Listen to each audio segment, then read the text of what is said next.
Dialysis patient जो हमारे family member है, उनका बहुत बहुत दिलों से स्वागत करता हूँ कि वो इस प्रोग्राम में वर्ल्ड किडनी डे में यहाँ पर आए।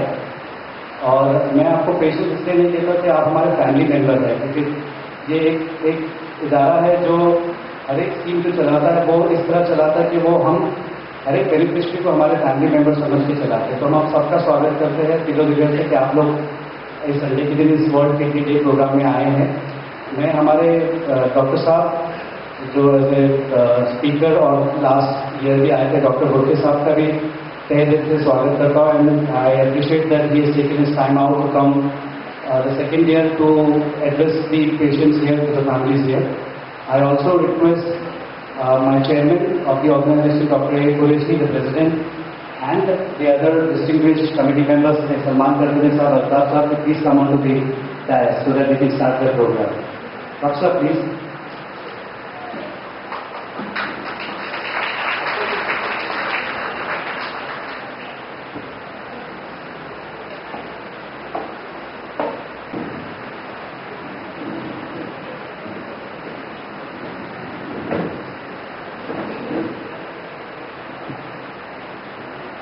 हम प्रोग्राम की शुरुआत करने से पहले हमेशा ऊपर वाले का नाम लेते हैं, तो मैं खिरात प्रेजेंट करने के लिए गुजारिश करूंगा मिस्टर कादरी ज़ैनुल रहमान को कि वो आके इस प्रोग्राम की शुरुआत खिरात से करें।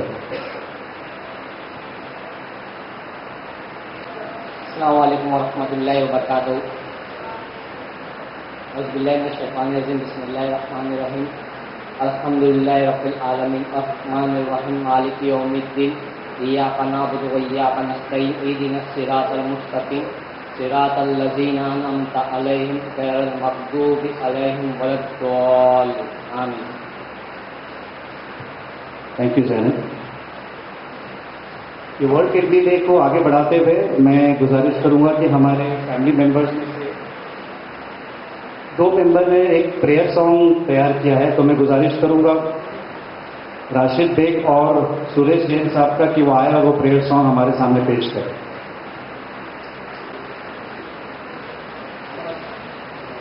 अस्सलाम वालेकुम, नमस्ते। इतनी शक्ति हमें दे न दाता, मन का विश्वास कमजोर होना, हम चले नेक रास्ते पे हमसे भूल कर भी कोई भूल होना, इतनी शक्ति हमें दे न दाता, मन का विश्वास कमजोर होना, दूर अज्ञान के हो अंधेरे, तू हमें ज्ञान की रोशनी दे, हर बुराई से बचते रहे हम, जितनी भी दे बनी जिंदगी दे, बेरे होना किसी का किसी से, भावना मन में बदले की होना, हम ना सोचे हमें क्या मिला है, हम ये सोचे किया क्या है हर पल, पूरी खुशियों के बातें सभी को, सबका जीवन भी बन जाए मधुबन, अपनी करुणा का जल तू बहा के, कर दे पावन हर एक मन का कोना, इतनी शक्ति हमें दे न दाता, मन का विश्वास कमजोर होना, मन का विश्वास कमजोर होना। Thank you very much. सही कहा उन्होंने, इतनी शक्ति हमें देना दाता कि मन का विश्वास कमजोर होना। बहुत बहुत शुक्रिया आपका दोनों का कि आपने इतना अच्छा प्रेयर सॉन्ग से शुरुआत की। मैं गुजारिश करूंगा हमारे executive committee member mister Salman Kardane साहब कि वो आके आप सभी का वेलकम करें।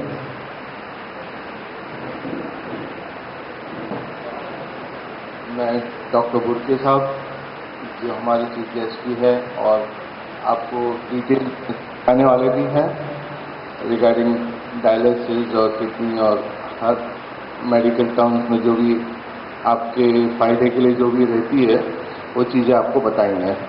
हमारे डॉक्टर साहब हैं जो हमारे प्रेसिडेंट भी है और पोर्टफोलियो कमेटी के मेंबर्स भी हैं, मैं उनका भी वेलकम करता हूं।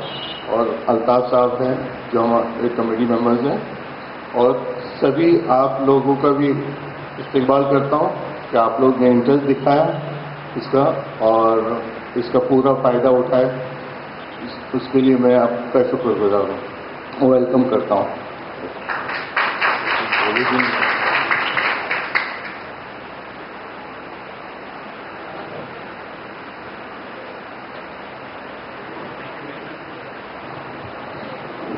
Thank you very much Salman. ये प्रोग्राम जैसे आप देख रहे हैं और लास्ट ईयर भी हमने किया था, जिसका वर्ल्ड किडनी डे से ताल्लुक़ रखे हैं, और हमने इस प्रोग्राम का नाम दिया kidney care and share program last year. अभी मैं इस प्रोग्राम को आगे बढ़ाते हुए हमारे मेस्को के प्रेसिडेंट, चेयरमैन और मेडिकल पोर्टफोलियो के चेयरमैन डॉक्टर ए कुरैशी साहब से गुजारिश करूंगा कि वो हमारे मेस्को की मेडिकल स्कीम के बारे में आप लोगों को कुछ जानकारी दे। डॉक्टर कुरैशी साहब हमारे ऑर्गेनाइजेशन के फाउंडर ट्रस्टी है, फाउंडर मेंबर है, और हमारे सभी स्टाफ के ऊपर उनका हमेशा हाथ रहा है, और उनकी वजह से, इन मेंबरों की वजह से आज हम स्टाफ भी इतना आगे मेहनत करते हैं, और कोशिश यही करेंगे कि जब तक अल्लाह इन लोगों को ताकत दे वो हमारे सर पे अपना हाथ रखे। डॉक्टर साहब, मैं आपसे गुजारिश करूंगा कि हमारे मेस्को की मेडिकल स्कीम के बारे में थोड़ा सा आप बताएं।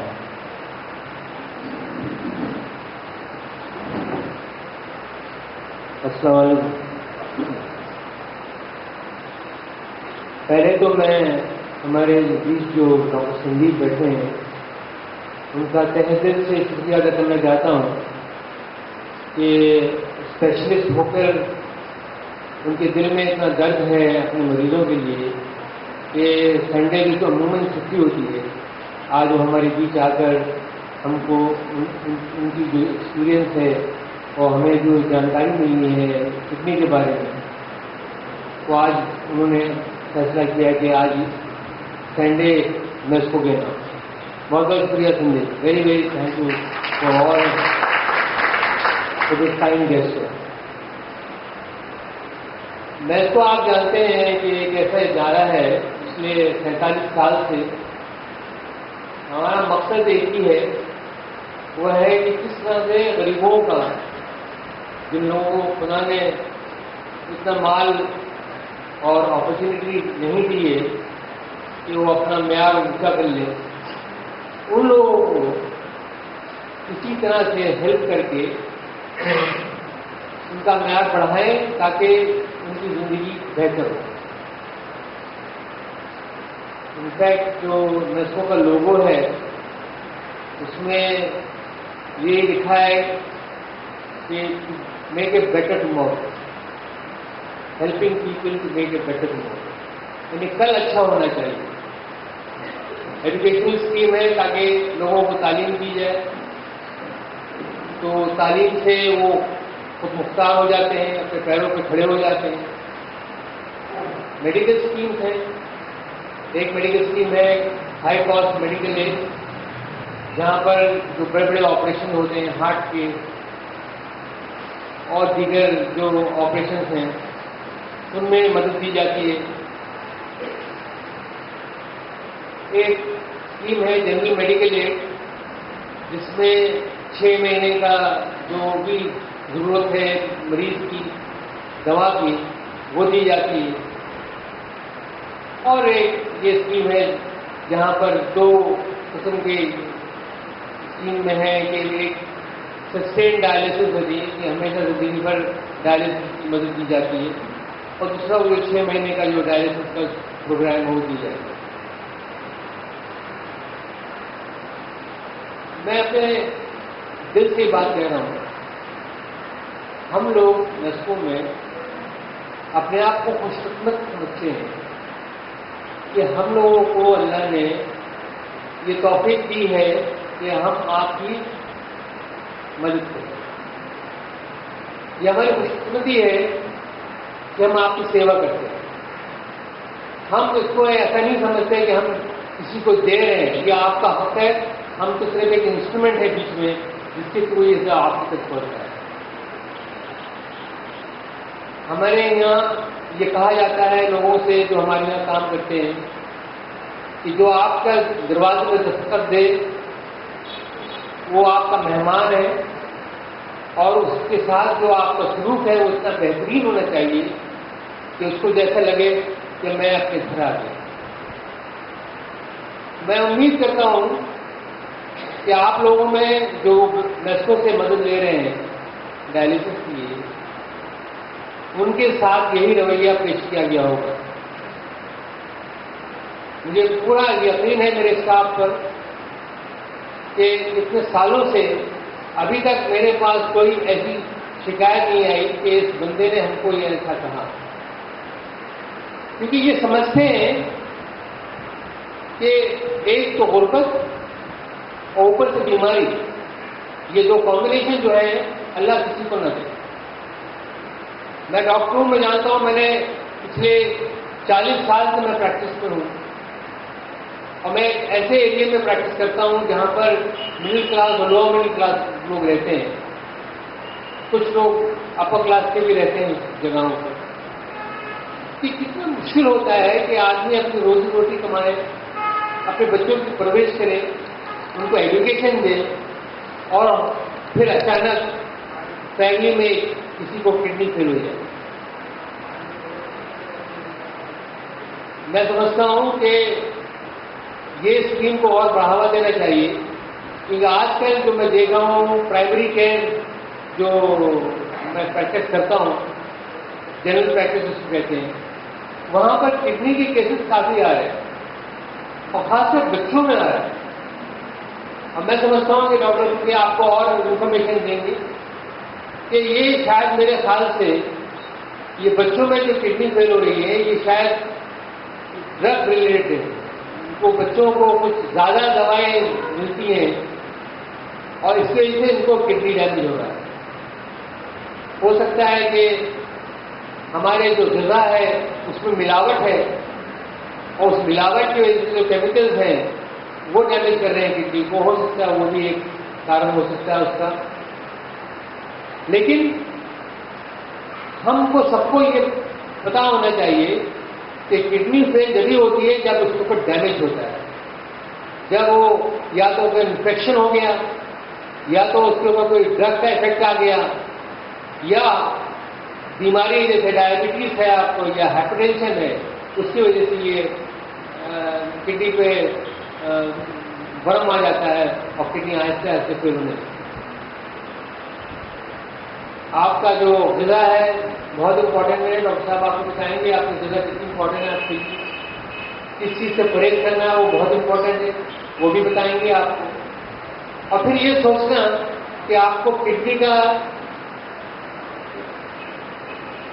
यानी फाइनल इलाज क्या है, ट्रांसप्लांट है कि डायलिसिस है, ये डॉक्टर साहब बताएंगे।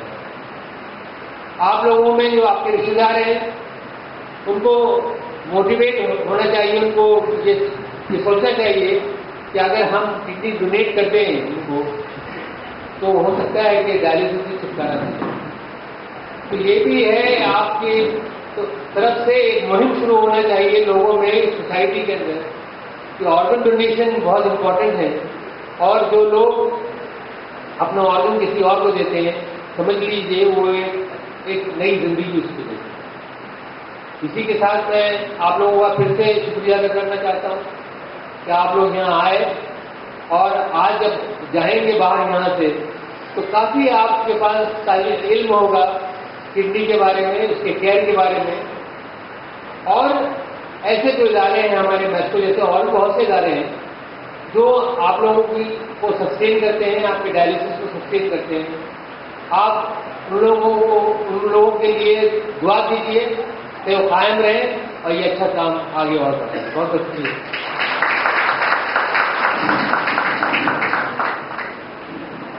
बहुत बहुत शुक्रिया डॉक्टर साहब जो आपने हम सबकी हिम्मत अफजाई की। इस प्रोग्राम को आगे बढ़ाते हुए मैं भी गुजारिश करूंगा डॉक्टर बुर्की साहब को कि वो आप सबसे अपनी तजुर्बा शेयर करें, किडनी के बारे में, डायलिसिस के बारे में शेयर करें। और उनके प्रोग्राम के बाद मैं गुजारिश करूंगा कि आप जिन भी मेहमान आए हैं उनसे सवाल करना चाहे तो बेझिझक सवाल कर सकते हैं। एक ओपन सेशन होगा जहाँ पर आप क्वेश्चन आंसर कर सकते हैं, ताकि आपके दिल में कोई भी सवाल हो तो आप पूछ के उसका जवाब यहाँ से लेके जाए। ओवर टू यू डॉक्टर साहब। अस्सलाम वालेकुम, नमस्कार, सत श्री अकाल। तो जागतिक ऊर्जा दिन वर्ल्ड डे के हिसाब से हम आ जाए। जागतिक ऊर्जा दिन हो चुका है, लेकिन हमारा डे कार्यक्रम है, तो इसमें हम किडनी के बारे में बात करेंगे, गुर्दे के बारे में बात करेंगे। आप में से बहुत सारे पेशेंट भी मेरे और सभी वाले हैं, तो फिर जानकारी आपको रहेगी, लेकिन जो माइनर डिटेल्स है, स्पेशल कुछ बताना है, वो आपको बता ऐसा भी नहीं जो हमारे पीठ के बाजू में, रीढ़ की हड्डी के बाजू में रहता है, आगे नहीं रहता है, तो उसमें हमारे शरीर से पेशाब बनता है, खून साफ होता है। तो उसका size 10 centimetre by 6 centimetre by 4 centimetre रहता है, और जब वो किडनी टूट जाती है तो उससे हम किडनी किडनी खराब हो गई। जो पेशाब होता है वो पेशाब की वजह से यूरेटर के पेशाब की थैली में बढ़ता है, पेशाब की वजह से बाहर आता है।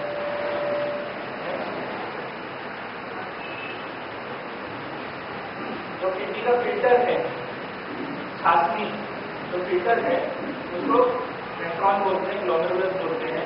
तो ब्लड को वहाँ से हम फिल्टर होके उसमें से स्पेशल पार्ट सब ग्लूकोज, अमाइनो एसिड सब एब्जॉर्ब होके फाइनली पेशाब बनता है।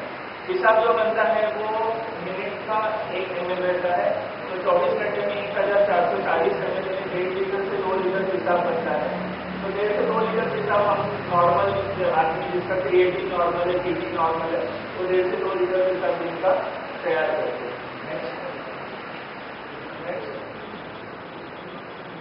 तो किडनी के काम क्या क्या है? मैं एक ही जगह टाइम पे किसी का भाई हूँ, किसी का बेटा हूँ, किसी का हस्बैंड हूँ और किसी का दुश्मन हूँ, तो मैं एक ही टाइम पे बहुत सारे काम करता हूँ। उसी तरह से किडनी बहुत सारे काम करते हैं। एक तो पेशाब तैयार करते हैं, उसकी वजह से हम जो पानी पीते हैं उसको शरीर से बाहर निकालते हैं। तो पानी का जो बैलेंस है, पानी अंदर जाता है, पेशाब बाहर आता है, बैलेंस जो होता है वो किडनी से होता है। उसके बाद में जो हम हीमोग्लोबिन के इंजेक्शन लेते हैं, हीमोग्लोबिन बनता है हड्डी में, लेकिन उसको काम करने के लिए जो सिग्नल है वो किडनी से मिलता है। अभी घर पे प्लम्बर आ गया, किचन के बीच में खड़ा रहेगा, बोलेगा बिजली काम क्या है, तो आपको बताना पड़ता है, वो देखो वो नल लीकेज हो रहा है ना, उसको ठीक करना है। तो काम करने को बताना पड़ता है, काम करने को रेडी है लेकिन उसको बताना पड़ता है। वैसे खून जो तैयार होता है वो बोन में तैयार होता है, और उसको हड्डी को काम करो करके बताने का जो सिग्नल है वो किडनी से आता है। तो अगर किडनी काम नहीं कर रही तो सिग्नल नहीं मिलेगा, तो हीमोग्लोबिन ब्लड बनेगा नहीं। तो इसकी वजह से उसको सिग्नल बाहर से देना पड़ता है। इंजेक्शन हम जो चमड़ी में लेते हैं एरिथ्रोपोएटिन, वो देना पड़ता है। उसके बाद में हमारे शरीर में से बाकी जो पॉइजन है, पोटेशियम, फॉस्फोरस, यूरिक एसिड, ये सब किडनी बाहर निकालती है। तो जो पोटेशियम है वो फल से आता है, खाने से आता है। फॉस्फोरस जो है वो प्रोटीन से आता है, नॉन वेजिटेरियन और दूध से आता है। और जो यूरिक एसिड है वो अपने खाने से तैयार होता है। किडनी का और एक काम है हड्डी को मजबूत रखना। जो कैल्शियम है और फॉस्फोरस है और पैराथायरॉइड हार्मोन पीटीएच करके जो केमिकल है, ये तीनों का बैलेंस वो किडनी करती है। तो अगर किडनी बराबर काम नहीं करे तो उसका बैलेंस नहीं रहता है, हड्डी वीक हो जाती है और फिर हमें फ्रैक्चर हो जाते हैं, हड्डी टूट सकती है, कुछ भी थोड़ा सा मिला तो हड्डी टूट सकती है। और रात में बोन पेन्स होते हैं, रात में हम जब सोते हैं तभी बोन्स में, हड्डी में दर्द होता है। बाद में हमारे शरीर में हम जब खाना खाते हैं तो फिर उसको हजम करने के बाद में यूरिक एसिड तैयार होता है, तो उसको यूरिन बाहर निकालती है एसिड को। तो अगर किडनी काम नहीं करती है तो ब्लड में एसिड भर जाता है। तो अगर हम देखेंगे हमने डायलिसिस नहीं किया तो सांस फूलने को चालू हो जाता है। सांस फूलने को चालू हो जाता है, उसके 2 रीजन हो सकते हैं। एक तो फेफड़े में पानी भर गया क्योंकि पेशाब नहीं हो रही है, और दूसरा ब्लड में एसिड बढ़ गया, तो उसकी वजह से सांस फूलने को चालू हो जाता है। बच्चे को बाजू तो रीनल रिजर्व करके जो वर्ड है, ये हम डॉक्टर लोगों का स्पेशल वर्ड है कि 1.3 क्रिएटिनिन, 1.2 क्रिएटिनिन नॉर्मल रिपोर्ट है, और वो रिपोर्ट बढ़ गया, 2 रुपया हो गया, 2.0 हो गया। तो इसका मतलब क्या है? 2.0 यानी अगर किडनी के ऊपर कुछ प्रेशर आ गया, किडनी वीक हो गया दोनों बाजू में, तो फिर उसके ऊपर का जो अंदर का ताकत रहता है, रिजर्व है, कैपेसिटी है, वो चला जाता है। तो उसके बाद में फिर रिपोर्ट बढ़ता है, उसके पहले रिपोर्ट नहीं बढ़ता है। मैडम आप पीछे बैठो प्लीज, पीछे जाओ। तो जब भी रिपोर्ट बढ़ता है तो उसका मतलब क्या है कि किडनी की कैपेसिटी चली गई है और उसके बाद में रिपोर्ट बढ़ता है। तो शुरुआत में जब 1.2 रिपोर्ट है उसका 1.7 हो गया या 2.0 हो गया, 2 रुपया हो गया, 1 रुपया 70 पैसा हो गया। इसका मतलब है कि हमारे किडनी के ऊपर बहुत ज्यादा प्रेशर है। अगर हम जनरल डॉक्टर के पास जाएंगे, जिसको ज्यादा मालूमात नहीं, वो बोलेगा थोड़ा सा बढ़ गया।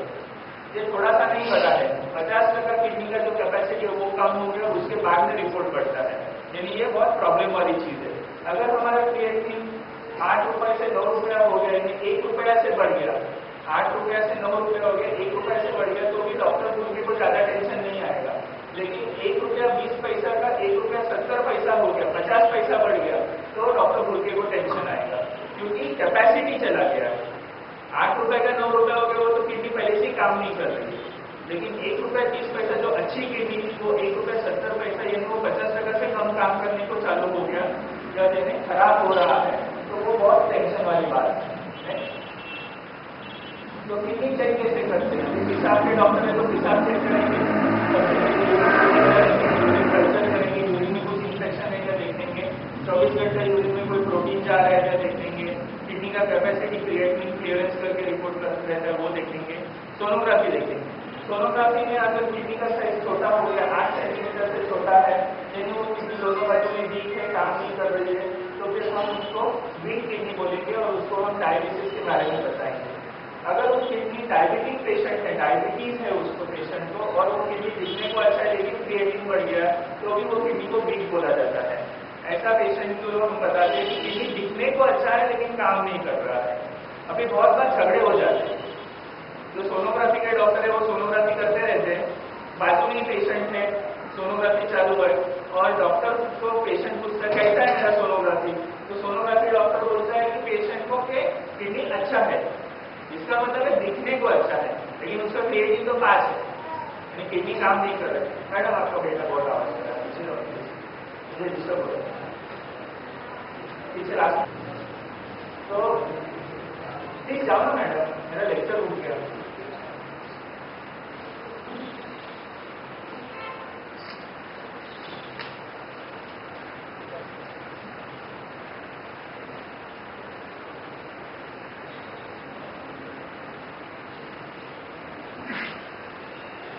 तो जो डायबिटीज का पेशेंट होता है उसका किडनी दिखने को अच्छा है लेकिन उसका क्रिएटिनिन ज्यादा है, वो किडनी काम नहीं कर रही है, उस वक्त हम स्पेशल टेस्ट करते हैं, आंखों की टेस्ट करते हैं। अगर आंखों में भी डायबिटीज का असर दिख रहा है तो फिर इसका मतलब है कि किडनी के ऊपर भी डायबिटीज का असर है। इसमें एक स्पेशल केस रहता है, सब पेशेंट में नहीं रहता, कि डायबिटीज का असर आंखों में नहीं है, डायबिटीज का असर आंखों में नहीं है लेकिन किडनी काम नहीं कर रहा है, क्रिएटिनिन ज्यादा है। ऐसे पेशेंट में हम जल्दी से जल्दी बायोप्सी करते हैं, यानी नीडल से किडनी का चेकअप करते हैं, सुई से किडनी का चेकअप करते हैं। वो करने के बाद में पता चलता है कि अंदर का तकलीफ डायबिटीज से ही है कि उसमें अंदर कोई बीमारी है। अपने इंडिया में अगर कोई रिपोर्ट अच्छा आता है तो सभी वाले खुश हो जाते हैं, लेकिन वैसा बात नहीं है। रिपोर्ट में हमें कोई तकलीफ चाहिए, जो तकलीफ का ट्रीटमेंट अवेलेबल हो, कि वो ठीक हो सके, ऐसा कोई तकलीफ हो। तो हमारा डॉक्टर लोगों का यही प्रार्थना है कि कोई भी तकलीफ रहेगा तो हमें रिपोर्ट में तकलीफ मिलनी चाहिए, रिपोर्ट नॉर्मल नहीं चाहिए, रिपोर्ट में तकलीफ मिलनी चाहिए और वो तकलीफ का कुछ ट्रीटमेंट संभव है, कर सकते हैं, ऐसा वाला रिपोर्ट मिलना चाहिए। कभी कभी कोई तकलीफ रहता है वो लाइलाज भी रहता है। तो किडनी के ऊपर जब प्रेशर आता है तो सबसे पहले किडनी में से प्रोटीन जाने को चालू होता है, उस वक्त हम किडनी बायोप्सी करने को बोलते हैं। डायबिटीज का मरीज रहेगा तो अगर हम नहीं बोलते हैं, लेकिन बाकी कोई पेशेंट रहेगा तो हम उसको बायोप्सी करने को बोलते हैं। अभी एक 2-3 महीने पहले एक पेशेंट को मैंने किडनी बायोप्सी करने को बोला था, तो फिर वो दिमाग में उसके आ गया कि मैं जैसे बर्थडे केक काटता हूँ वैसा बर्थडे केक के जैसे उसको कट करूंगा किडनी को, ऐसा नहीं रहता, सिर्फ सुई से जांच रहती है, एकदम सिंपल सी जांच रहती है। तो उसने बायोप्सी नहीं किया और फिर 3-4 महीने के बाद उसका क्रिएटिनिन जो 3 था वो 9 हो गया और वो परमानेंट डायलिसिस पे गया। अगर वो पहले बायोप्सी करता शायद उसमें कोई मुझे इलाज वाला चीज मिलता था तो मैं इलाज करूँ तो शायद वो किडनी ठीक भी हो जाए। बायोप्सी रिपोर्ट के बाद में वो बता सकते कि इलाज वाला है कि लाइलाज वाला है। ऐसा जो पेशेंट रहता है, अगर उसमें ये बीमारियां हैं जो बोलते हैं minimal change disease, focus segmental chlorosis, जो बायोप्सी वाला पेशेंट है, आप में से जिसके पास जसलोव हॉस्पिटल या इंदौर हॉस्पिटल की रिपोर्ट है, उनमें से ये डिजीजेस हो सकते हैं। ये सारी बीमारियां हैं जिनको इलाज करके ठीक होने का चांस है, गारंटी तो कोई नहीं देगा, लेकिन चांस है। इसका दवा 6 महीने से 2 साल तक चलता है और बहुत दिनों तक चलता है, और बीच बीच में बीमारी उभर के वापस भी आ सकता है। कोई पेशेंट नहीं, किडनी डॉक्टर पे चिढ़ जाता है, ट्रीटमेंट किया फिर भी बीमारी वापस आ गई, लेकिन वो बीमारी ही ऐसा है, उसमें डॉक्टर का कोई गलती नहीं है।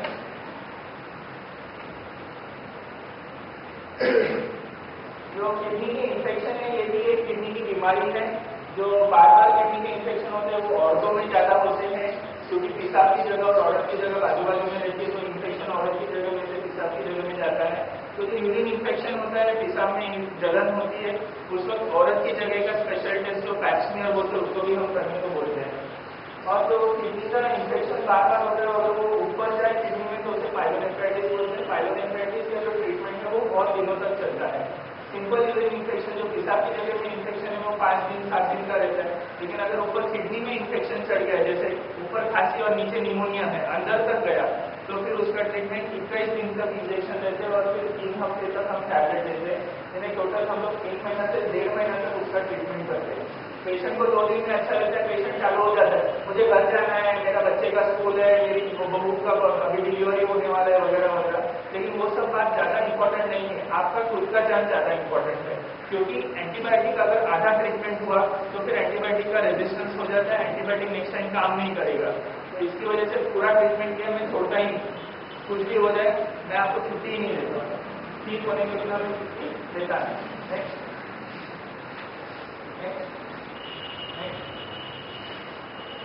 बाद में तो हम किडनी फेल बोलते हैं, किडनी को डायलिसिस की जरूरत रहती है। उसमें 2 टाइप रहते हैं, टेम्पररी रहता है और एक परमानेंट रहता है, थोड़े दिनों के लिए और एक जिंदगी भर के लिए। जो टेम्पररी रहता है, थोड़े दिनों के लिए रहता है, उसमें मलेरिया, डेंगू, चिकुनगुनिया, लेप्टोस्पायरोसिस, ये जो हमारी बुखार वाली बीमारियां है, उससे किडनी के ऊपर प्रेशर हो सकता है। कोई भी कारण से अगर हमारा ब्लड प्रेशर बहुत लो हो गया, किडनी को ब्लड पहुंचा नहीं, तो किडनी के ऊपर प्रेशर आ सकता है और फिर हमें डायलिसिस की जरूरत पड़ सकता है। रेलवे एक्सीडेंट हो गया, रोड ट्रैफिक एक्सीडेंट हो गया, ब्लीडिंग हो गया, उसके बाद में यह ऐसा जरूरत पड़ सकता है। अगर हमें कोई पेन किलर्स बहुत ज्यादा दिन तक खाएं, या आयुर्वेदिक जिसमें भस्म है, हेवी मेटल्स हैं जो बराबर से बनाए नहीं गए, या फिर कोई खराब दवा खाई गई, तो उससे भी किडनी के ऊपर टेम्पररी या परमानेंट प्रेशर आ सकता है। जो हम डिलीवरी के पेशेंट देते हैं उसमें अगर ब्लीडिंग बहुत ज्यादा हो जाए या फिर उससे किडनी के ऊपर प्रेशर हो जाए, ऐसे भी कभी कभी पेशेंट हमें हॉस्पिटल में मिलते हैं, और उसकी वजह से डिलीवरी की वजह से किडनी के ऊपर प्रेशर आके किडनी फेल हो सकती है। नेक्स्ट,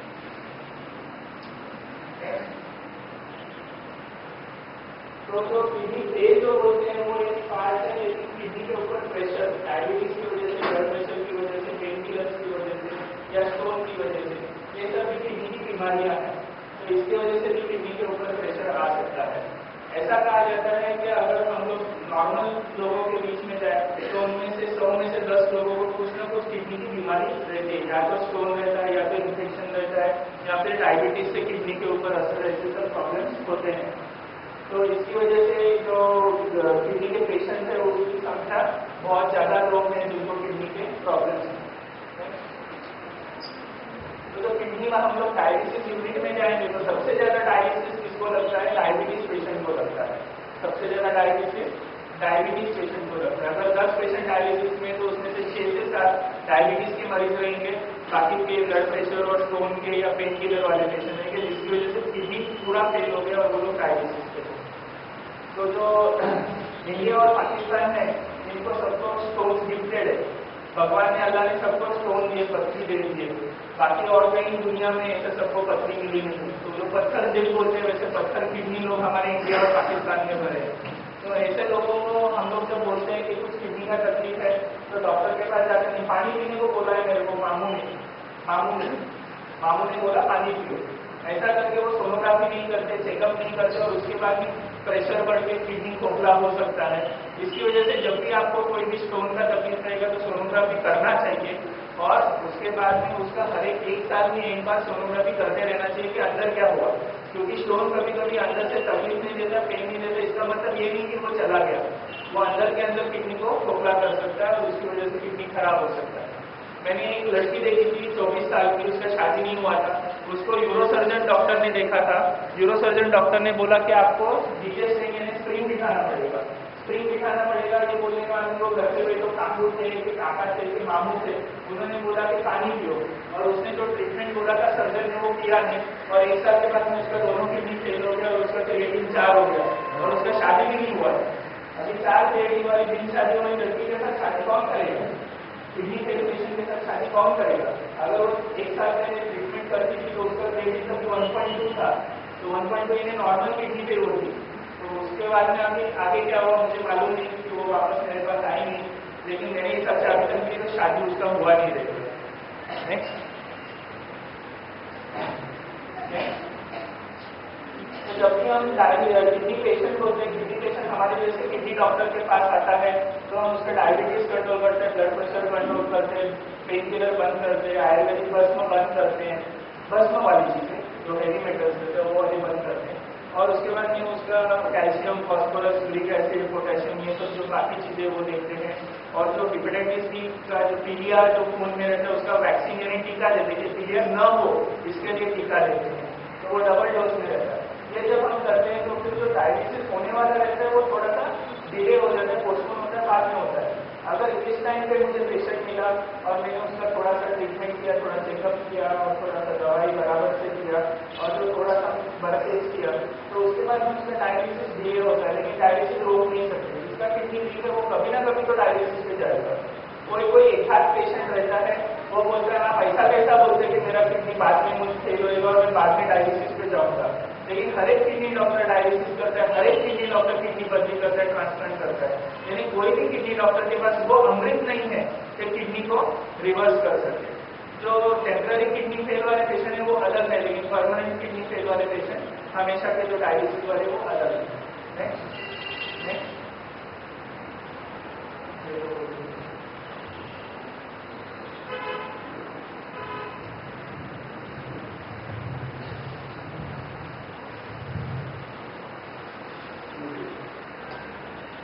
डॉक्टर के पास जाएंगे तो आप उनको पूछ सकते हैं कि ये सब क्या है। तो ये जो व्यू पेज आपको दिया है उसमें लिखा है कि जो किडनी का पावर है वो कैसा रहता है, किडनी का पावर कैसे उसको कैलकुलेट करते हैं। सिर्फ क्रिएटिन नहीं रहता, उसका कैलकुलेशन रहता है, वो बीच वाले साइड में लिखा है। और ऊपर वाले में लिखा है कि जो किडनी का पावर वो 90 तक रहता है, तो किडनी वाले वीक होता है उसका 10 से 12 तक पावर नीचे आ जाता है। क्रिएटिन की बात नहीं कर रहा हूँ, पावर की बात कर रहा हूँ।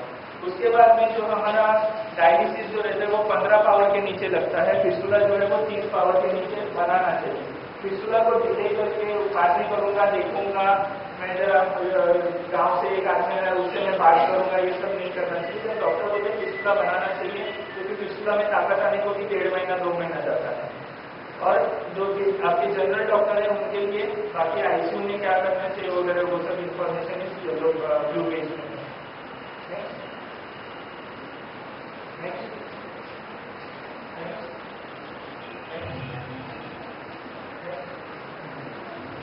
ये जो सोनोग्राफी है उसमें ये किडनी दिखने को अच्छा है लेकिन काम कर रहा है, और ये जो सोनोग्राफी है इसमें किडनी सफेद हो गया है लेकिन ज्यादा वीक हो गया है, तो ये भी किडनी खराब है। किडनी दिखने को अच्छा है, काला है, इसका मतलब ये नहीं कि वो क्रिएटिन नॉर्मल है, शायद इसका क्रिएटिन ज्यादा रहेगा।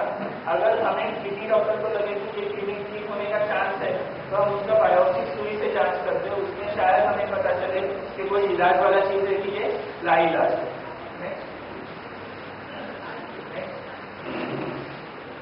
जब भी किडनी पेशेंट रहता है तो उसके लिए परहेज डाइटिशियन रहते हैं, और जो नर्सेज रहते हैं, सोशल वर्कर रहते हैं मदद करने के लिए, जैसे अपने मेस्को है, सोशल वर्कर रहते हैं, नर्सेज रहते हैं और डाइटिशियन और किडनी डॉक्टर रहते हैं।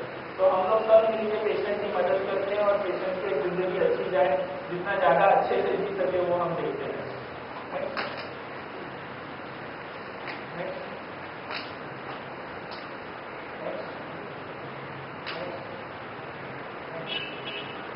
तो डायलिसिस जो बोलते हैं वो खून सफाई होता है, तो डायलिसिस जो खून सफाई होता है उससे किडनी ठीक नहीं होता, डायलिसिस से किडनी ठीक नहीं होता, डायलिसिस से सिर्फ खून साफ होता है। तो बहुत सारे पेशेंट जो फर्स्ट टाइम पेशेंट है वो बोलते हैं 2 डायलिसिस में किडनी ठीक हो जाएगा। बात वैसा नहीं है।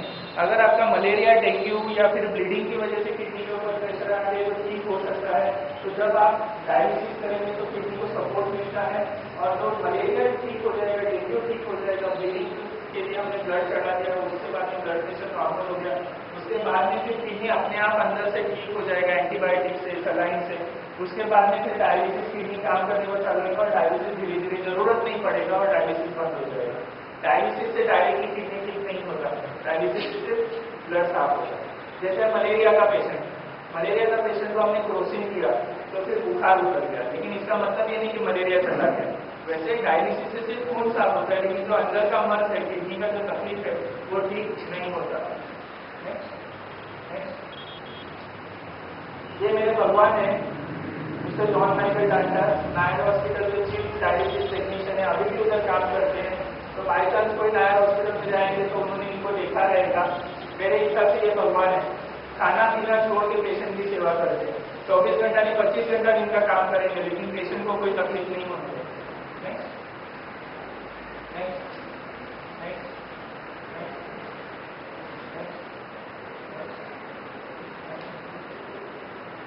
तो जब भी डायलिसिस करते हैं तो उसके लिए खून पतला करने का दवाई दिया जाता है, नहीं तो खून चोकअप हो जाएगा मशीन में, तो उसको डिजाइन बोलते हैं। तो इसकी वजह से हम पट्टा बांधते हैं, वो 4 घंटे तक बांधते हैं। 4 घंटे के बाद में उसका इफेक्ट चला जाता है और उसके बाद में हम पट्टा खोल देते हैं। फिस्टुला जो बांधते हैं वो एक्चुअली मशीन नहीं है, वो अंदर एक कनेक्शन है आर्टरी और वेन के बीच में, जिसकी वजह से बड़ी वाली नस बन जाती है। उसको आर्टेरियोवेनस फिस्टुला की वजह से स्पेशल वेन तैयार होता है, फिर उसमें नीडल लगाया जाता है। नेक्स्ट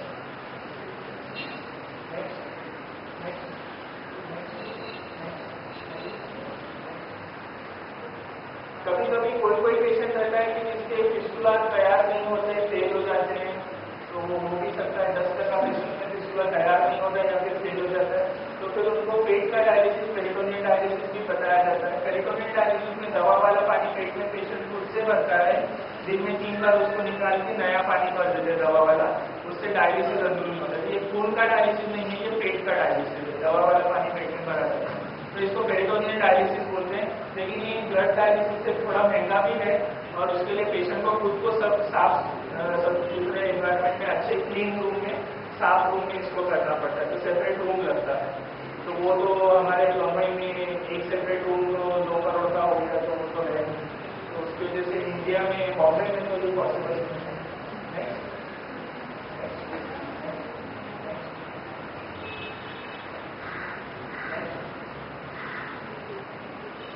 तो मेन जो मुझे क्वेश्चन सवाल पूछे जाते हैं वो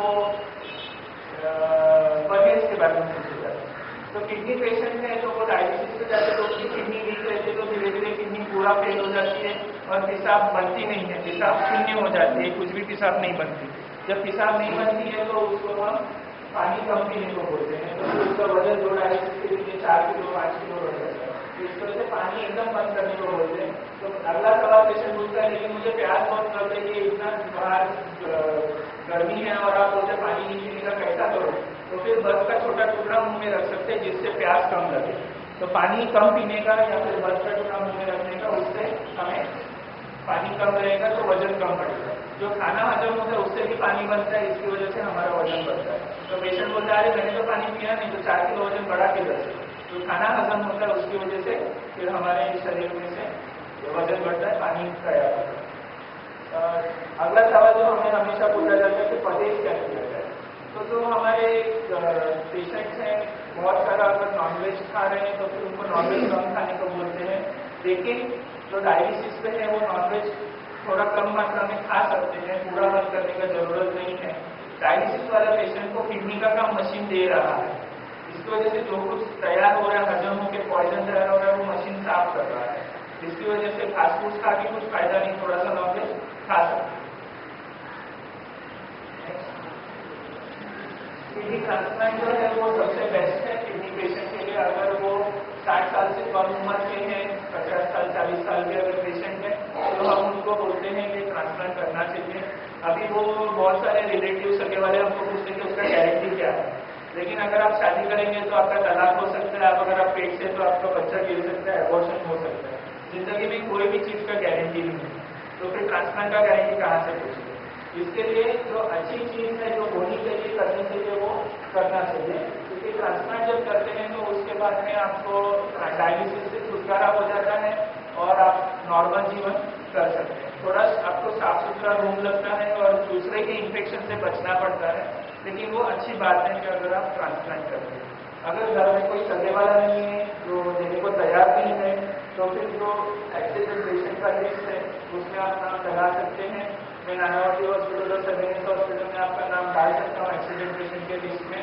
तो जो 3 साल या 5 साल में आपको किडनी मिल सकती है और उस वक्त आपका ट्रांसप्लांट हो सकता है।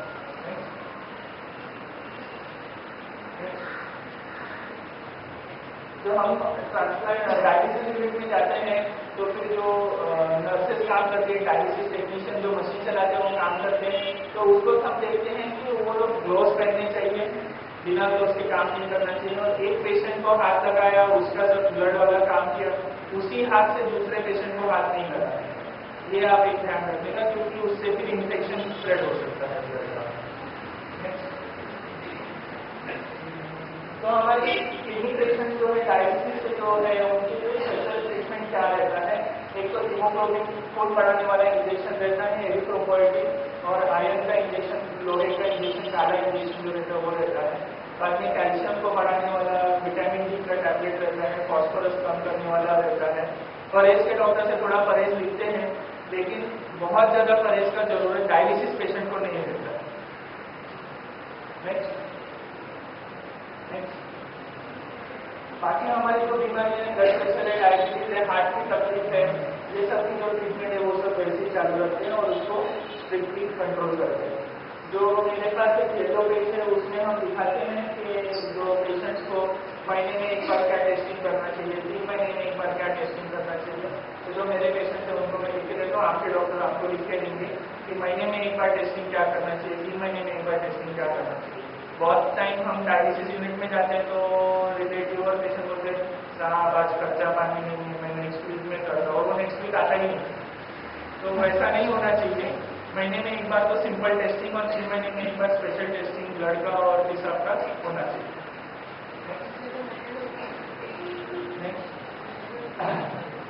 तो क्रिएटिन कितना होना चाहिए? अगर मेरा डायलिसिस चालू हुआ, जब मेरा क्रिएटिन 11 था तो मेरा डायलिसिस चालू किया, तो मेरा क्रिएटिन कितना नीचे आना चाहिए? नॉर्मल 1.2 रुपया 20 पैसा होगा कि नहीं होगा? डायलिसिस वाला पेशेंट जो परमानेंट डायलिसिस पे उसका 1 रुपया 20 पैसा नहीं हो सकता। जो वो डायलिसिस पे हफ्ते में 3 टाइम डायलिसिस दे रहा है तो उसका क्रिएटिन, अगर वो जेंट्स है तो 6 या 7 के आसपास रहेगा, अगर वो लेडीज है तो 4 या 5 के आसपास रहेगा। क्योंकि लेडीज में मसल थोड़ा कम रहता है, जेंट्स में मसल थोड़ा ज्यादा रहता है। इसकी वजह से अगर आप डायलिसिस पे तो आपका क्रिएटिन 4 या 5 अगर आप लेडीज है, और अगर जेंट्स है तो 6 या 7 से ऊपर चाहिए।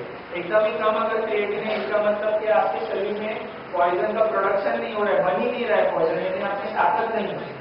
आपने ताकत नहीं है यानी प्रॉब्लम है, आप कमजोर हैं। तो बहुत ज्यादा कम रिपोर्ट रहेगा, बहुत ही कम रिपोर्ट रहेगा, इसका मतलब कि आप कमजोर हैं, तो वो अच्छी बात नहीं है। आपका पोटेशियम जो है वो 5 से नीचे चाहिए, फॉस्फोरस करके जो रिपोर्ट है वो 4.5 4 के आसपास चाहिए, यूरिक एसिड 5 के आसपास चाहिए, कैल्शियम 8 से ऊपर चाहिए, और हीमोग्लोबिन 12 से ऊपर, 10 के आसपास चाहिए। 10 से ऊपर हीमोग्लोबिन की जरूरत आजकल के रूल के मुताबिक नहीं है।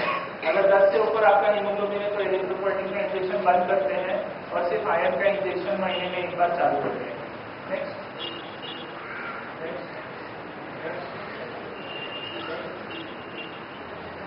तो जब भी हम आईसीयू के पेशेंट देखते हैं जिसको इमरजेंसी डायलिसिस का जरूरत है, तो कभी हमें इमरजेंसी डायलिसिस का जरूरत है कि उसके शरीर में से पेशाब तैयार नहीं हो रहा है, पेशाब कम है, या फिर वो पोटेशियम उसका बहुत ज्यादा है, या उसको फेफड़े में पानी भर गया, वो वेंटिलेटर पे है।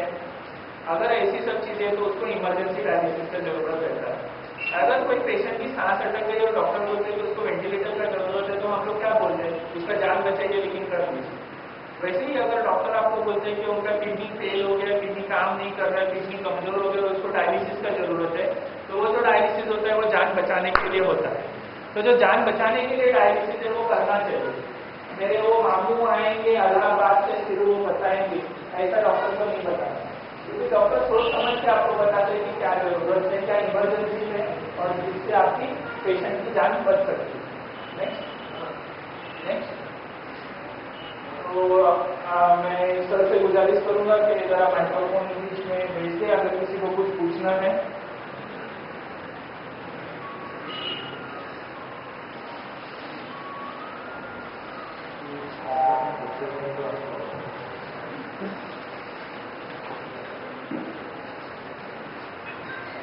देखिए, जब तक आप सवाल नहीं पूछेंगे तो आज का कोई फैसला होगा नहीं।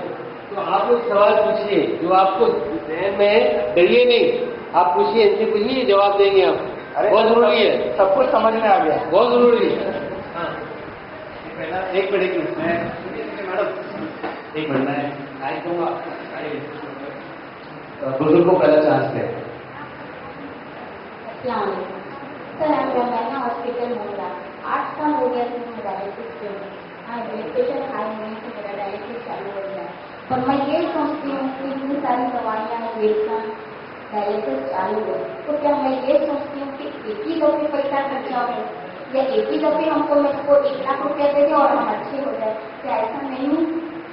हम लावारिस क्या जीना नहीं चाहते, हम खाना नहीं चाहते, हमारी पेट की हालत देखिए, पूरी पेट हमारी बेंड हो गई, लावारिस हमारे पास औलाद नहीं है, घर नहीं है, कुछ नहीं है।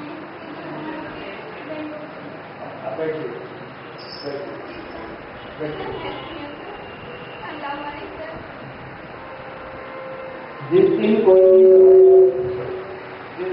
भी दवाई ऐसा मिलेगा कि मेरे खुद के डायलिसिस पेशेंट हो या कोई भी डायलिसिस पेशेंट हो उसका डायलिसिस में बंद कर सकूँ, तो मैं वो दवाई 10 किलो खिला दूँगा, मेरी टैबलेट में 10 किलो खिला दूँगा। लेकिन अभी तक ऐसा कोई दवाई नहीं मिला है कि जिससे मैं डायलिसिस जो permanent diabetes blood pressure stone पेट की वजह से जिसका किडनी फेल है, किडनी सूख गया है, ऐसा पेशेंट का डायलिसिस में बंद कर सकूँ, ऐसा दवाई अभी तक कोई मिला नहीं।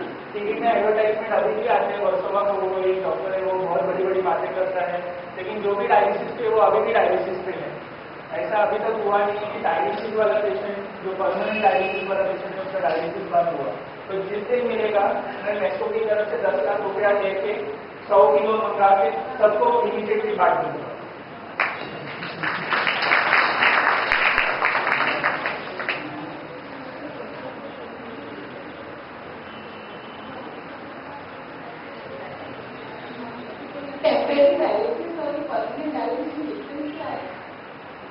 जब हम टेम्परेरी डायलिसिस बोलते हैं तो उसका कोई कारण रहता है, बुखार आया या फिर मलेरिया हो गया, ब्लीडिंग हो गया, तो जब हम डॉक्टर उसको चेक करते पेशेंट को तभी अंदाजा रहता है कि ये टेम्परेरी है कि परमानेंट है।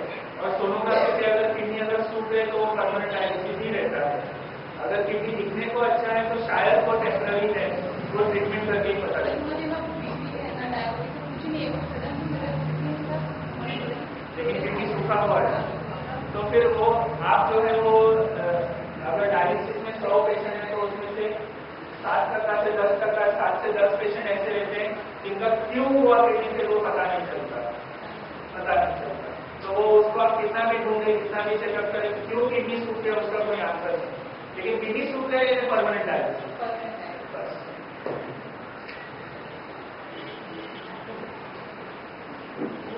अस्सलाम वालेकुम सर, मैं 4 साल से किडनी डायलिसिस कर रहा हूँ, किडनी के मराज में। मेरी लास्ट 2-3 महीने से किडनी फेल हो गई, तो सर उसके लिए क्या इलाज है? उसके लिए इलाज कुछ नहीं है क्योंकि आपका किडनी वीक था इसलिए आप डायलिसिस पे गए।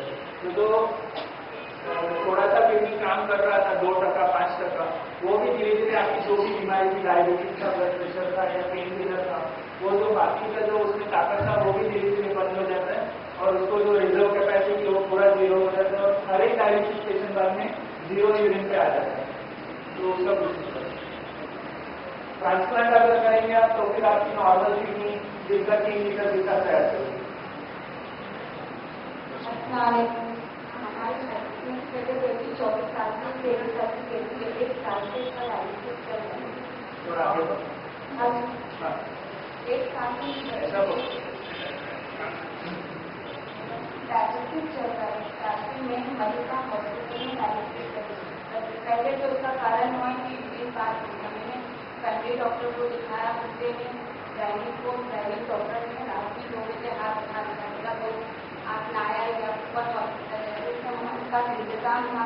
हम लोग रेगुलर हॉस्पिटल में को एडमिट किया, वहाँ पर डॉक्टरों ने जवाब दिया कि इसका लग गया है बचपन से, मगर कुछ ऐसी बचपन से बात नहीं थी बिल्कुल अच्छी, मगर उसके बाद 3 महीने में बहुत कोशिश किया, दवा इलाज किया, अच्छा ही नहीं हुआ। 1 साल से इसका हाथ में कराया और डायलिसिस चल रहा है।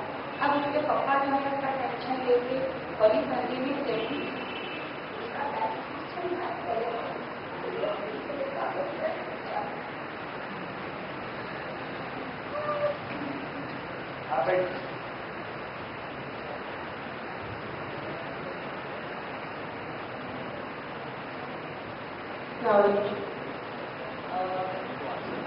She just told a story, there's no question.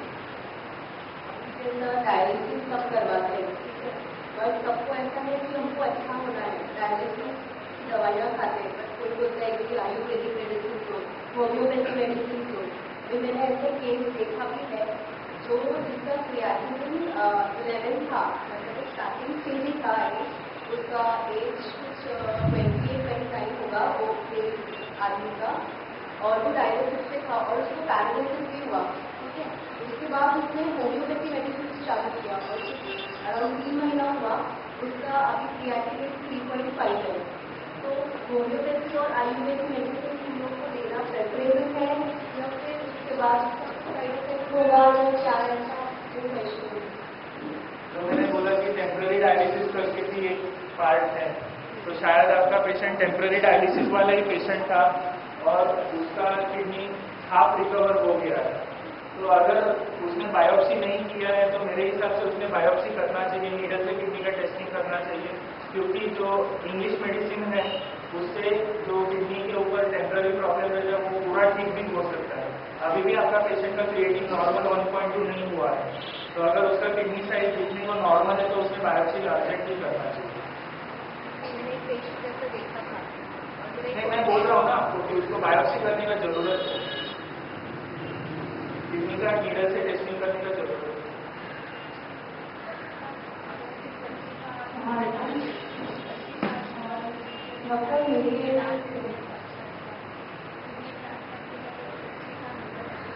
हाँ ठीक है ना, बाद में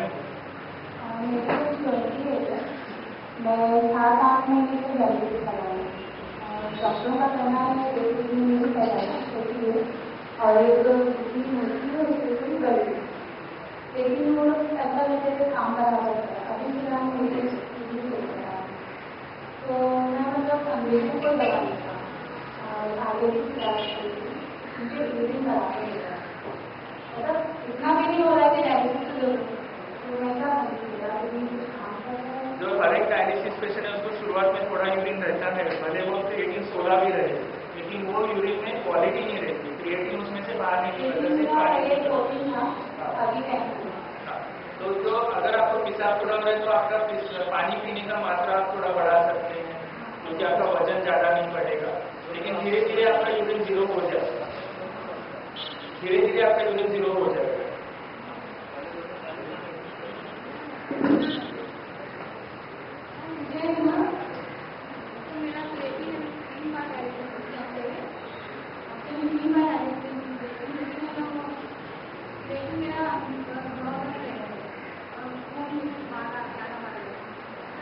हीमोग्लोबिन 11 तो अच्छी चीज है। क्रिएटिन अगर कम नहीं हो रहा है तो फिर आपका थोड़ा सा तो आपका मेटाबॉलिज्म बॉडी का जो हजम करने का ताकत है वो ज़्यादा है, आप बाकी लोगों से ज़्यादा पावरफुल है अंदर, तो फिर आपका मैंने एक औरत ऐसी देखी थी जिसका क्रिएटिन हमेशा 12 ही रहता था, ऐसी एक औरत मैंने देखी थी, तो उसको तकलीफ कुछ नहीं था, इसलिए 3 टाइम डायलिसिस पे ही रखा था, लेकिन अगर कुछ तकलीफ थोड़ी घूमने लगे, सांस फूलेगी तो फिर अपने में 4 टाइम डायलिसिस या कभी कभी टेम्पररी डेली डायलिसिस, हर दिन डायलिसिस पे रखते हैं। आप रेड के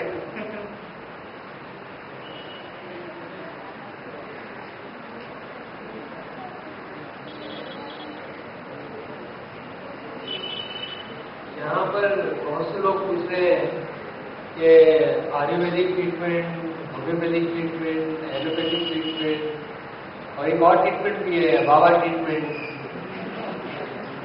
देखिए बहुत कंफ्यूजन है।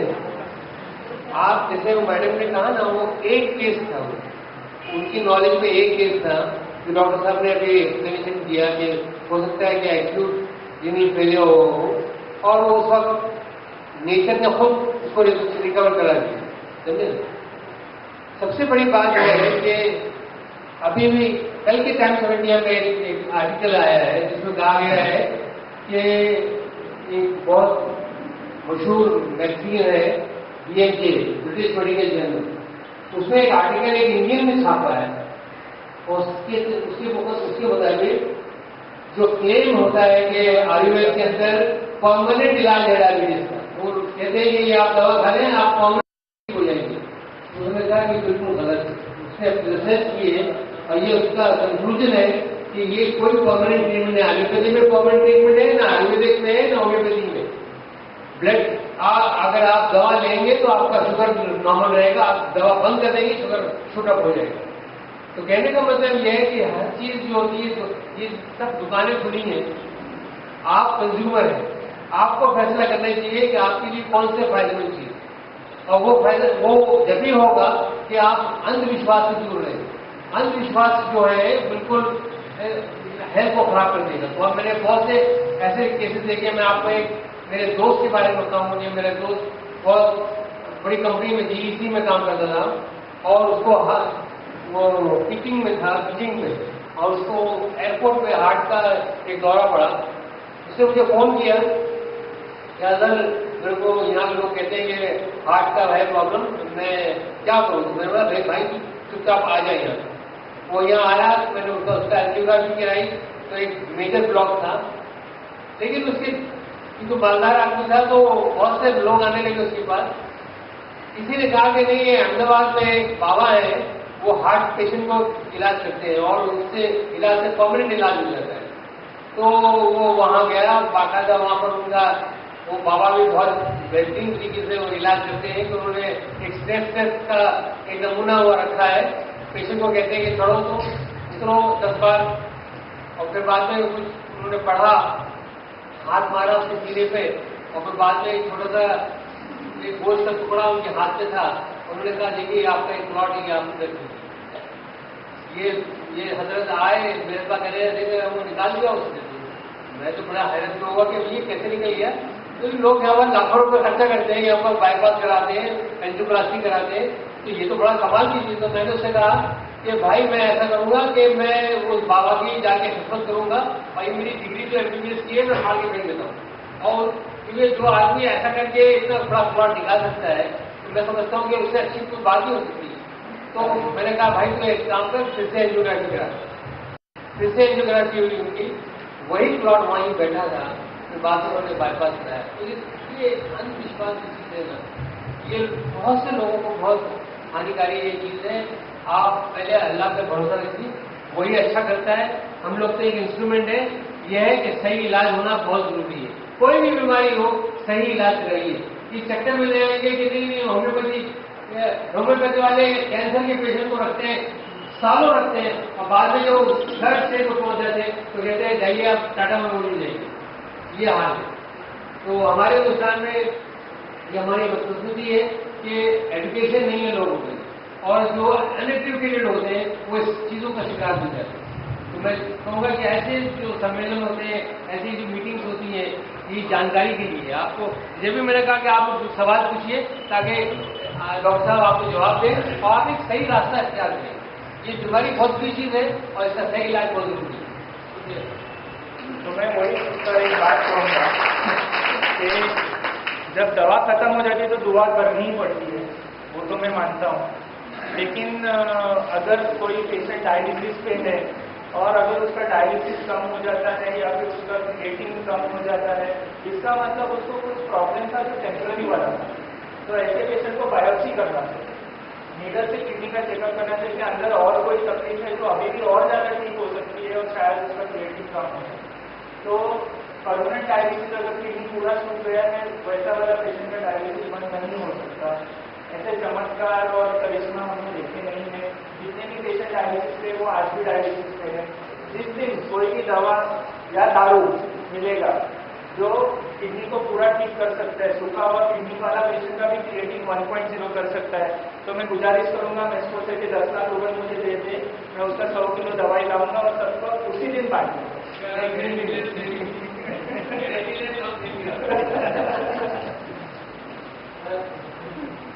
सर मेरा पोटेशियम 5.8 है सर, तो डायलिसिस के बाद पोटेशियम क्या लगाते हैं सर, तो कितने घंटे लगाना चाहिए सर? इसलिए आखिर का आधा से 1 घंटा लगा लास्ट में।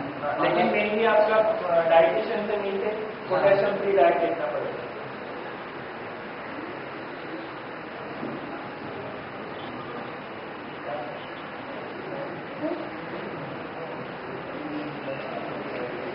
सर मैं का 10 साल का काटना है, तो अभी मेरा कल 1.5 हो गया, तो मतलब नॉर्मल पहले कम हो गया था 1.5 और यूरिन भी 6 लीटर बराबर हो रहा है, तो मतलब कोई टेंशन नहीं आ रहा है कि कम हो जाएगा। किडनी ट्रांसप्लांट एक बहुत ही स्पेशल टॉपिक है, उनके सामने डिस्कस करेंगे बाद में। कम तो नहीं है। मैं डॉक्टर एक सवाल पूछना चाहता हूँ आपसे, अगर आप इजाजत है तो। आपने शुरुआत की कि इंडिया पाकिस्तान में पत्थर किट में मिला है, उसका क्या कारण है? जेनेटिक्स बाकी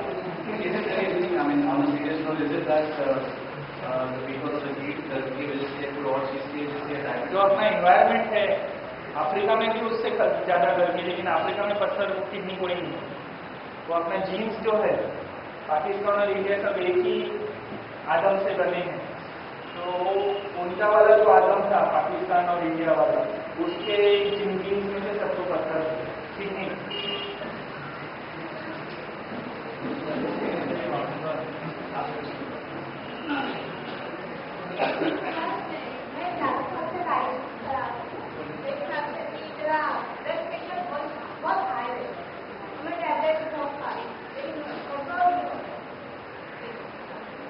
उसके लिए आपके टैबलेट जो बढ़ाए उसका स्पेसिंग करते बाद 2 घंटे में एक टैबलेट लेना पड़ेगा, तो आपके डॉक्टर आपसे टाइट्रेशन बोलते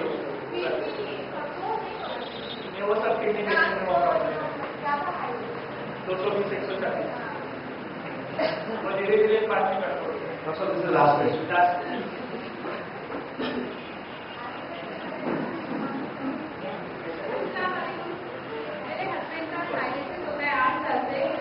उनको अभी टीबी हाई होने से नाक से बहुत ज्यादा ब्लीडिंग होती है, उनको महीने में 1 बार या 2 बार उनको एडमिट करना पड़ता है sir.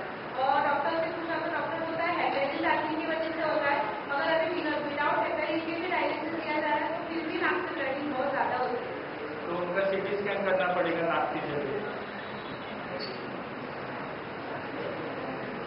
Thank you very much, Dr. for your kind support, your kind cooperation. मैं सभी हमारे प्रेसिडेंट, हमारे committee members, sub committee members और हमारे सभी मेहमानों की तरफ से आपका बहुत बहुत शुक्रिया करते हैं। और मैं चाहूँगा कि एक official code of science doctor मौसम आप दे रहे हो।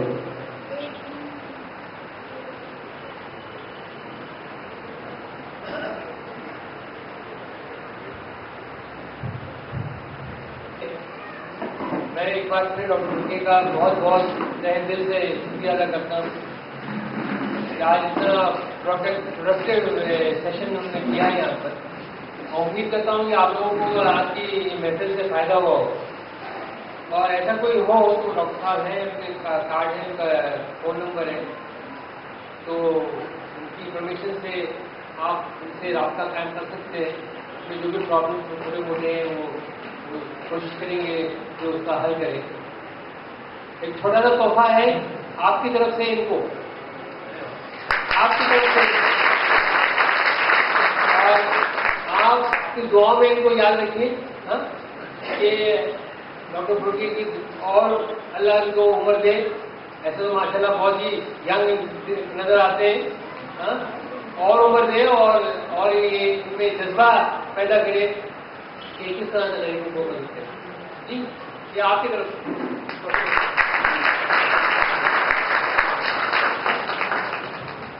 मैं सीखने को छोटा दिखता हूँ, उधर भी प्रॉब्लम है।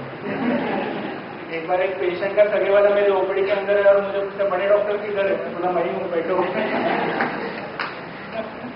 और फोन कीजिएगा, उसका कुछ प्रॉब्लम नहीं, लेकिन एक बार मुझे फोन आया था जो मैं कभी भूला नहीं। संडे को सुबह 6:30 बजे फोन किया, संडे को सुबह 6:30 बजे फोन किया और मुझे पूछते मंगलवार को कब आओ। मैं कुछ नहीं बोला, मैं बोला मंडे को फोन करो। तो ऐसे वाले फोन मत कीजिए, इमरजेंसी कभी भी रहेगा, कभी भी कुछ कर सकते हैं। तो किडनी ट्रांसप्लांट के एक्सीडेंट लिस्ट में नाम लिखाना है वो मैं नानावती और 7H में कर सकता हूँ आपके लिए। तो दोपहर को 1 बजे के बाद कभी भी फोन कीजिएगा, SMS कीजिए, कोई प्रॉब्लम नहीं। मुझे आप सभी का जो इतनी दूर से, अमरनाथ से, उल्लासनगर से, नालासोपारा से आए हैं, मुझे बड़ी खुशी हुई। और सबसे पहले आने वाले ये दूर दराज इलाकों वाले लोग, और मैं आपका सभी का तहे से शुक्रिया अदा करती हूँ, डॉक्टर साहब आपका भी और मेरे कमेटी मेंबर्स का भी, कि आप लोगों ने इस प्रोग्राम को रौनक दी। और मैं चाहती हूँ कि मेरे मरीजों को इससे कामयाबी मिले और जो भी जिंदगी जी रहे हैं वो किडनी फेल होने के बाद हौसले से, हिम्मत से जिए, न कि जिंदगी खत्म हो गई, मायूस हो गए नहीं जी। इस प्रोग्राम के करने का मकसद इतना ही है कि आप लोग अपनी फैमिली में एक नॉर्मल इंसान की तरह रहें। और जहाँ तक मर्द है, भाई है, आप ये मत समझिएगा कि हम बीमार हैं, खत्म, हम अब कमा नहीं सकते, हम कुछ करने लायक नहीं है, ऐसे नहीं है। इसमें से कितने तो ऐसे मेरे मरीज हैं जिनको बोलने के बाद आज वो दोबारा अपने काम पे हैं और रोजी रोटी कमाएं। तो मैं चाहूंगी कि आप भी अपना हौसला बनाए रखें और अपनी रोजी रोटी की तरफ जाएं और थोड़ा सा ध्यान अपना बीमारी की तरफ से हटा दें ताकि जिंदगी में खुशियां आए। तो आपका बहुत बहुत शुक्रिया।